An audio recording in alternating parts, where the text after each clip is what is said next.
जय बर' हारिनि दुलाराय बर' फरायसाफोर जिउ लावथों दुलाराय बर' फरायसाफोर थांनानै थाथों जय बर' हारिनि जय बर' हारिनि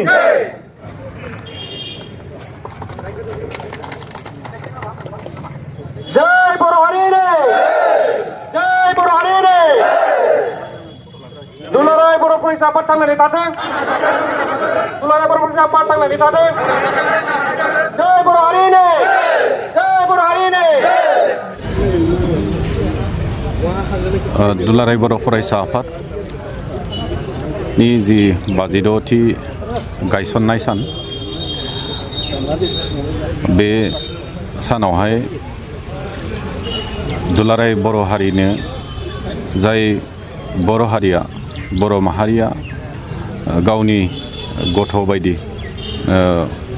अननायजों जाय दुलाराय बर' फरायसा आफादखौ खांबोबाय हेफाजाब मदद होबोबाय बै बर' माहारिनि साफ्रोमनोबो दुलाराय बर' फरायसा आफाद उदालगुरि जिल्लानिफ्राय 56थि गायसननाय साननि ग्रिटिंस आरो बेस्ट विशेस गाहाम हामग्लायथिखौ जासिहरबाय आरो लोगोसेनो दिनै उदालगुरि जिल्ला दुलाराय बर' फरायसा आफादनिफ्राय जाय गायसनगिरि आफादगिरि मुगानि आगदारि बानेश्वर बसुमतारी सिबिनां गेदेमा बिथां गायसनगिरि नेहाथारि कनकेश्वर नार्जारी सिबिनां गेदेमा बिथां मोननिसिम जोंनि खर' गंग्लायनायजों सिबिनाय आरो खुलुमनायखौ बावहरदों। दुलाराय बर' फरायसा आफादनि बारग' आफादगिरि जाय बेक्तिखौ जोङो दिनै बड'फा होननानै बिमुं होना जोङो गोसोखांबोदों मान होदों जाय बेक्ति बड'फा उपेन्द्रनाथ ब्रह्मनि आफादगिरिनि मासि लानानै दैदेननायनि गेजेरजों बर' हारिया मोनसे जौगानायनि लामाजों मोनसे हारिया गेरेमसा हारि दानायनि बा गेरेमसा हिसाबै मोनसे बुहुमाव सिनायथि मोननायनि लामाजों आगान सुरजेनबोनायनि जि लामाखौ दैदेनलांनाय बिथां बड'फा उपेन्द्रनाथ ब्रह्मनि खाथियाव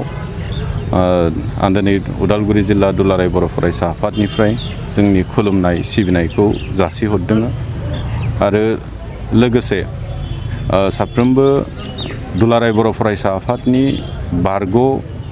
रुंसारि जालांनाय आफादगिरि नेहाथारि आरो बिबानगिरि बिथांमोननिसिमबो जोंनि खर' गंग्लायै सिबिनाय जों जासिहरदों। लोगोसेनो दिनैनि फिरिनि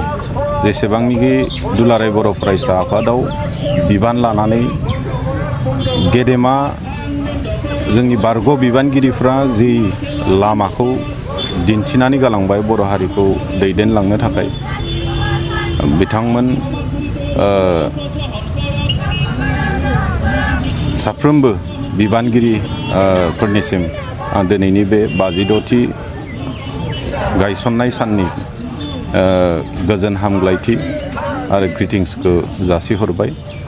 दिनै उदालगुरि जिल्ला दुलाराय बर' फरायसा आफादा जोंनि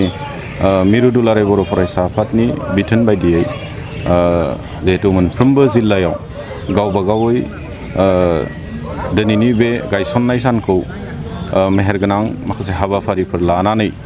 जोंनि बारग' बिबानगिरिफोरखौ लानानै फालिनायनि जि मोनसे बिथोन बेखौनो जोंबो फल'आप खालामनानै दिनै उदालगुरि जिल्ला दुलाराय बर' फरायसा आफादनि मावख' जोहोलाव बालिराम बर' हाउसआव जों मावफुंदों आरो बेवहाय जोंनि बारग' बिबानगिरि बिथांमोना जोंजों लोगोसे फैनानै हेफाजाब खालामफैबाय साफ्रोमखौबो आं साबायखर बावदों आरो दिनैनि बे साननि गेजेरजों जि 56थि दुलाराय बर' फरायसा आफादनि गायसननाय सान दिनैनि बे साननि गेजेरजों जोङो आथिखालनि दिनैनि जि दैदेनगिरिफोर जोङो फैबाय थानाय समाव जाय लामाफोरखौ जाय सिमांफोरखौ जोंनि बारग' बिबानगिरिफ्रा जोंनो देखायनानै गालांबाय बे लामाजों थाबायनो बै सिमांफोरखौ मोगथां महर होलांनो जाफुंसार महर होनो थाखाय जोङो खामानि मावनो थाखाय दिनैनि साननि गेजेरजों जों जानजि खाफ्रादों आरो आं मिजिंथिदों साफ्रोमबो बर' रायजो राजाफ्रा थांनाय समफोराव